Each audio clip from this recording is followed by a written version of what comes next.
ये बिल्कुल इत्तेफाक है. Acting is quite by chance. Milind Urke से मैं मिली थी because we were discussing a song for the film कि मैं इस फिल्म में गाना गाऊंगी, वो भी प्रमोशनल सॉन्ग. ये मूवी है मार्शल आर्ट्स के ऊपर, जैसे कि नाम ही बताता है, रणवीर द मार्शल. तो ये स्क्रिप्ट जब मेरे पास आई, जब मैंने स्टोरी सुनी, तो I was quite excited because ऐसा कुछ मैंने पहले कभी नहीं किया था. So this was the first time. Actually मैं काफ़ी देर से मार्शल आर्ट सीख रहा हूँ, शायद 9-10 साल का था तब से. और पिछले 10 महीनों से मैं एवरीडे 2 hours प्रैक्टिस कर रहा हूँ. सो होपफुली टेक्निक अच्छी हो गई होगी. मैं शॉर्ट में ये कहना चाहूँगी कि इस कहानी में डेफिनेटली बहुत स्ट्रॉन्ग मैसेज है. एक कैरेक्टर स्ट्रेंथ है जो मेरा जो किरदार है, वो जो मैं निभा रही हूँ, उसमें बहुत शेड्स है, बहुत स्ट्रॉन्ग है.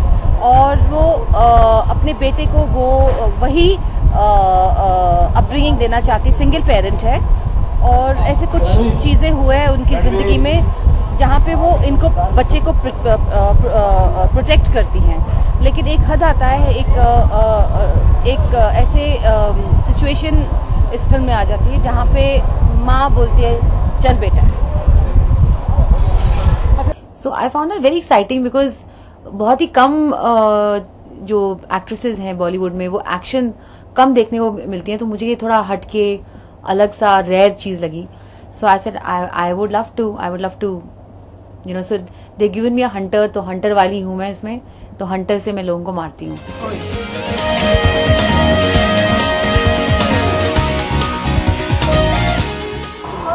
It was an amazing experience. It's really exciting because I've been waiting for this opportunity my entire life. Maybe I was 6 or 7 years old, and since then I've only wanted to be an actor. I've learned so many things, been to so many places, and had so many wonderful experiences. And थोड़ी बहुत ही चोट भी खाई for this sequence. और main thing I think I learned is it's not easy to make a movie.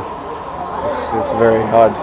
The actors, it's very hard to be an actor. बहुत कुछ जब आप काम करते हो तो आपको सारा दिन में बहुत सी चीज़ें ऐसी होती है जो आपने नहीं देखा, बड़ी नई चीज़ें सीखने को मिलती है. तो ऐसा एक्सपीरियंसेस काफ़ी रहे उनके साथ भी, तो काफ़ी कुछ सीखा है. और बाकी उनकी नेचर बहुत अच्छी है, तो काफ़ी मज़ा आया उनके साथ काम करके. और वो भी पंजाबी और मैं भी पंजाबी हूँ, तो वो घर वाली बात हो गई थोड़ी. तो हाँ, तो अच्छा था. No, actually, हाँ, मेरी ट्रेनिंग न्यूयॉर्क में हुई थी, Lee Strasberg theatre and film institute. वो मेथड में स्पेशलाइज करते हैं. जो ग्रेट एक्टर्स थे जैसे Marlon Brando, Robert De Niro, Al Pacino, उन सब की भी टेक्निक यही थी. So I am really lucky कि मुझे भी वही सीखने का मौका मिला.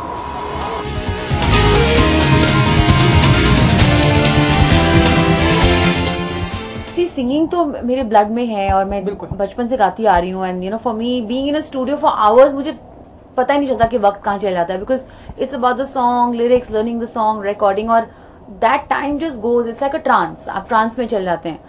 एक्टिंग में टफ इसलिए होता है बिकॉज एक सीन को शूट करना एक बहुत ही इंट्रिकेट उसमें चीजें लगती हैं, सेट लगता है, फिर उसकी लाइटिंग होती है, और एक्टर को पेशेंस नाम की चीज सीखनी पड़ती है. वो बहुत टफ है. तो मुझे एक्टिंग इसलिए टफ लगती है बिकॉज मैं ज्यादा पेशेंट पर्सनालिटी नहीं हूँ, मैं थोड़ी सी इम्पेशेंट और रेस्टलेस सी हूँ. नहीं, एक्शन है, फोकस है एक्शन, बट पूरी फैमिली के लिए सब कुछ है इसमें. सब साथ आके देख सकते हो. There is drama, there is romance, lots of action. So bring everyone.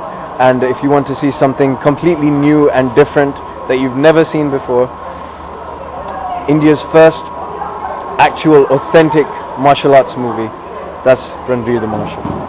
I think it would have to be Hrithik Roshan because I really loved what he did in Dhoom 2. That's actually one of my favorite roles.